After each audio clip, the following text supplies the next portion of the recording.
Doctor Mohammad Yunus পদত্যাগ করলে যেই ক্ষতি হবে সেই ক্ষতি সামলানোর ক্ষমতা কি এখন বাংলাদেশের আছে? এই উত্তরটা খোঁজার আগে আপনাকে খুব ভালো মতো বুঝতে হবে আসলে কোন কোন লেয়ারে কি কি ক্ষতি হতে পারে ডক্টর মোহাম্মদ ইউনূসের পদত্যাগের ফলে। চলুন একটু আলোচনা করা যাক, সেই সঙ্গে এটাও বলা যাক বিশেষজ্ঞরা কি মনে করছে ডক্টর মোহাম্মদ ইউনূসের তার নিজেরও আসলে কি কি ভুল ছিল।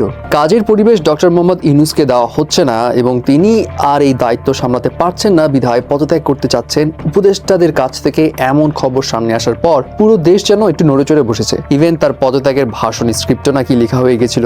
যদিও কিছু রিপোর্টস থেকে বলা হচ্ছে না ডক্টর মোহাম্মদ ইউনূস থাকছেন, জাস্ট উপদেষ্টা মহলে রদবদল হবে। বাট তারপরেও কিছু রিপোর্টস কিন্তু এটাও বলছে ডক্টর মোহাম্মদ ইউনূস আসলেই পদত্যাগ করবেন কি করবেন না এটা কিন্তু নিশ্চিত বলা যাচ্ছে না।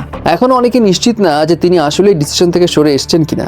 যাই হোক, অনেকের ধারণা হয়তো তিনি ইমোশনাল হয়ে বলেছেন, আবার কেউ বলছেন এটা কোনো কৌশল হতে পারে। বাট ধরুন তিনি সত্যিই পদত্যাগ করলেন, তখন কি কি ক্ষতির সম্মুখীন হতে হবে আমাদের? বিশেষজ্ঞরা কি বলছেন? প্রথমত, যেই নির্বাচন নিয়ে এত উদ্বেগ সবার, ডক্টর মোহাম্মদ ইউনূসের মতো নিরপেক্ষ মানুষের আন্ডারে যদি নির্বাচন না হয় তাহলে যেই জিতুক না কেন প্রশ্নবিদ্ধ একটা নির্বাচন হবে এবং দেশে অস্থিতিশীল একটা পরিস্থিতি তৈরি হতে বাধ্য। তারপর বাংলাদেশের ব্যাংকিং খাতে খেলাপি ঋণের পরিমাণ 2024 সালে ছিল 1,45,000 কোটি টাকা। ডক্টর মোহাম্মদ ইউনূস সংসার কার্যক্রমে এই খেলাপি ঋণ কমানোর লক্ষ্যেও কাজ করছিল এবং তিনি কিছুটা সাকসেসও হচ্ছিলেন। সো এখন তিনি পদত্যাগ করলে এই প্রক্রিয়ার কি হবে কেউই কিন্তু জানে না। আর মোস্ট ইম্পর্টেন্টলি, বাংলাদেশকে অর্থনৈতিক দিক দিয়ে চাঙ্গা করতে হলে, লাখ লাখ বেকার যুবকের কর্মসংস্থান তৈরি করতে হলে বিদেশি বিনিয়োগ প্রয়োজন, নতুন অপরচুনিটি খোলা প্রয়োজন। ডক্টর মোহাম্মদ ইউনূস এটা নিয়েও কাজ করে যাচ্ছিলেন এবং তার প্লাস পয়েন্ট হলো আন্তর্জাতিক মহলে তার যেই লেভেলের গ্রহণযোগ্যতা আছে তার ফলে বিদেশি বিনিয়োগ আনা খুব ইজিলি পসিবল ছিল।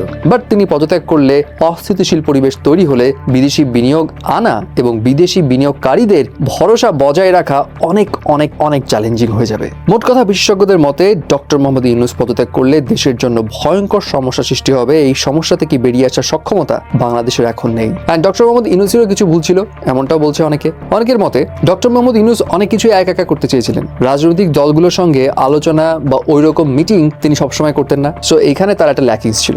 যদিও আজকে সন্ধ্যায় তিনি বিএনপি এবং জামাত নেতাদের সঙ্গে বসবেন, সো দেখা যাক এখানে কি রেজাল্ট বের হয়ে আসে। বাট আরেকটা জিনিস অনেকেই পয়েন্ট আউট করছে, বর্তমানে বাংলাদেশের যে পরিস্থিতি, অর্থাৎ বিগত সরকারের পর বাংলাদেশের যে ভঙ্গুর অবস্থা ছিল, সেই ভঙ্গুর অবস্থা থেকে বাংলাদেশকে তুলে আনতে হলে কেউই একা কাজ করতে পারবে না। ডক্টর মোহাম্মদ ইউনূস না, ইভেন পরবর্তীতে নির্বাচিত যে সরকার হবে সেই সরকারও না, প্রত্যেককে লাগবে। ইভেন নির্বাচিত সরকারকেও ডক্টর মোহাম্মদ ইউনূসের টিমে যারা ছিল তাদের সাজেশনস বা হেল্প লাগবে, বিকজ একসাথে কাজ না করলে বাংলাদেশের উন্নতি রাইট নাও আসলেই পসিবল না।